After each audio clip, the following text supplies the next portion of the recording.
In the oldest archives of the supernatural world, a name is whispered with fear: the warrior who made an impossible oath, the man who sacrificed everything, his tribe, his humanity, his soul, for a promise. Before being Montano, he was Antai. His story begins more than 2,000 years ago on the sacred slopes of Mount Kilimanjaro, where a furious storm changed the fate of everyone. Around 350 BC, the plains of East Africa were seething with life. The Maasai Falcon tribe lived at the foot of Kilimanjaro, the throne of the gods. A divine storm broke out without warning. In the eye of this chaos, a young woman named Amara struggled to give birth. The tribe's shaman approached. His black eyes were in the storm with disturbing intensity, as if he understood the fury of the gods. "This boy," whispered the shaman, raising the baby to the heavens, "was born when the worlds touched, life and death, sacred and profane. Your name will be the persistent, because you, little warrior, will last longer than all of us." Something old and hungry watched the storm, and at that moment he decided he had found it. Ontai grew up differently. While others played, he watched and learned. The shaman, his guardian, became his master, and the boy discovered his gift. He saw the invisible. It wasn't just intuition. Ontai saw spirits, the connections between life and death. "You have the hawk's eyes," said the shaman. "You saw the complete pattern. Seeing too much can destroy a soul." At the age of 6, Ontai learned about the undead, cursed creatures that walked between life and death, eternal and hungry. He didn't know that he would soon need this knowledge. One night, an unnatural silence fell on the tribe. Dogs stopped barking. Insects have faded. Then a plague arose. Warriors vomiting blood. Wounds that didn't heal. The shaman summoned all the spirits, but nothing worked. And then he arrived. A man with pale skin like funeral ashes. His eyes were empty. His presence sucked life from the air. "I'm Lasombra," he announced, his voice echoing with supernatural power, "and I came to collect a tribute." The warriors attacked. It was a massacre.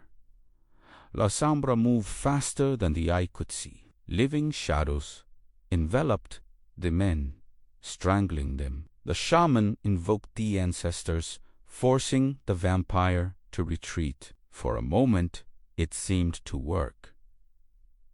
Then Lasombra laughed, a cold and empty laugh. "Admirable," he said. "This makes everything more satisfying." He advanced. This time no spell stood him. Ontai watched, helpless, while his master, his father in everything except name, was slowly destroyed. Lasombra insisted that it be slow, public. When he finished, the vampire turned to the terrified tribe. "Now, let's discuss my tribute." It was then that Ontai, 6 years old, held his master's intact skull and took his first oath, words that would echo through the centuries.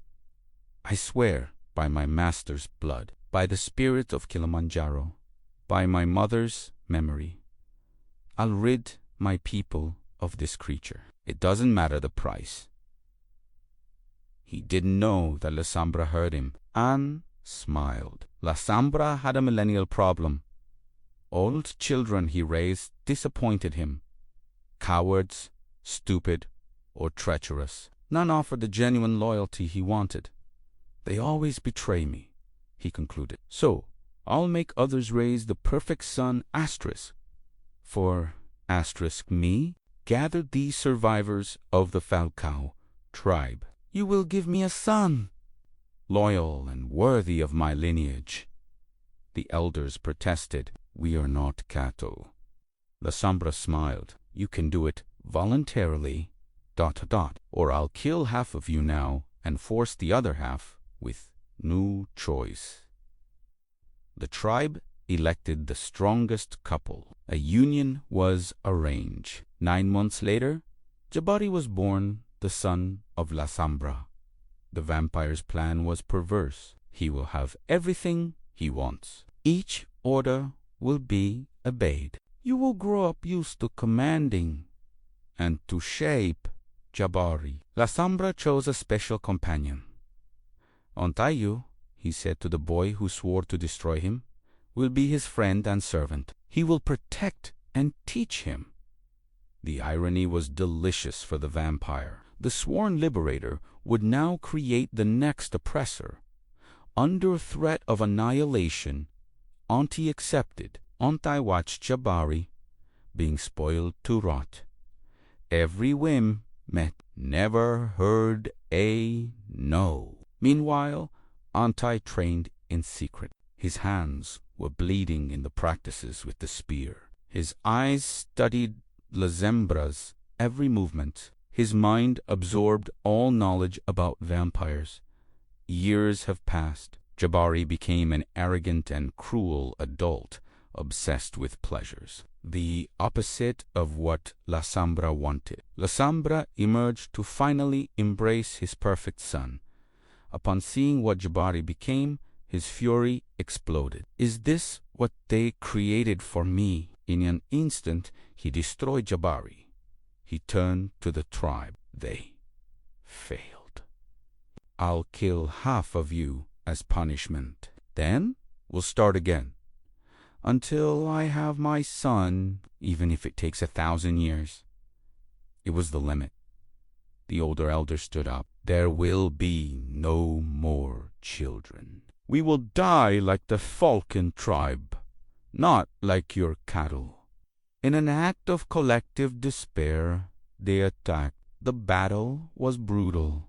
Warriors fought with the fury of those who already considered themselves dead. For the first time in centuries, Lasombra was injured, forced to retreat.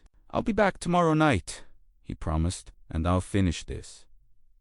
Disappeared in the darkness, leaving a tribe shattered but alive. While everyone was crying their dead on Ontai, now a 16-year-old took his bow and arrows. His mission was impossible: to find the daytime hiding place of an ancestral vampire and make an oath that would change everything. As the sun rose, Ontai followed the spiritual trail of Lasombra. Years of observation and the shaman's teachings guided his steps.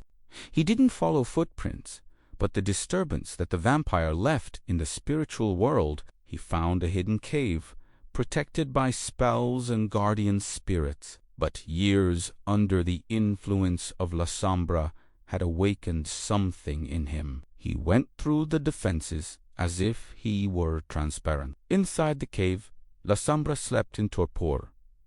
Vulnerable, helpless Ontai unsheathed his sacred bone dagger. A blow to the heart, and it would end the nightmare of his tribe. His hand trembled with damned anger. For the dead mother, for the shattered shaman, for your tortured people. But then he understood. Killing Lasombra wouldn't save anyone. Another vampire would come. His tribe was broken, with no strength for new threat. He remembered the shaman's words. The greatest warrior is the one who knows when not to wield the spear. He lowered the dagger and waited. At sunset, Lasombra woke up. His eyes found Ontai, sitting calmly on his sleeping body. "You should be dead," growled the vampire. "Yes," Ontai agreed. "You she. Why didn't you kill me?" "Because killing him wouldn't save my people. I came to make a deal." Lasombra laughed, genuinely surprised. "A mortal making deals with me. You want a loyal son by choice, not by compulsion. You will never be able to create it. True loyalty is not manufactured. And can you offer this?" "Yes," I will become your son. I swear eternal loyalty.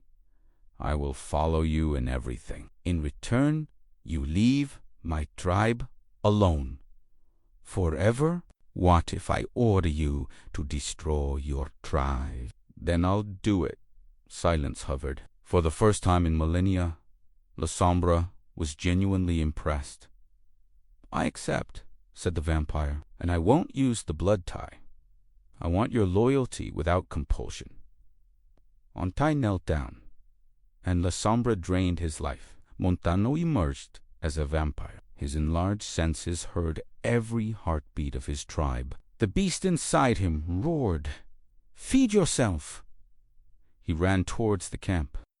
His family, his friends, they were all easy prey. But in the center of the camp, lit by the campfire, was the shaman's skull, the reminder of his first oath. Saving his people didn't mean killing Lasombra. It meant becoming the shield between them.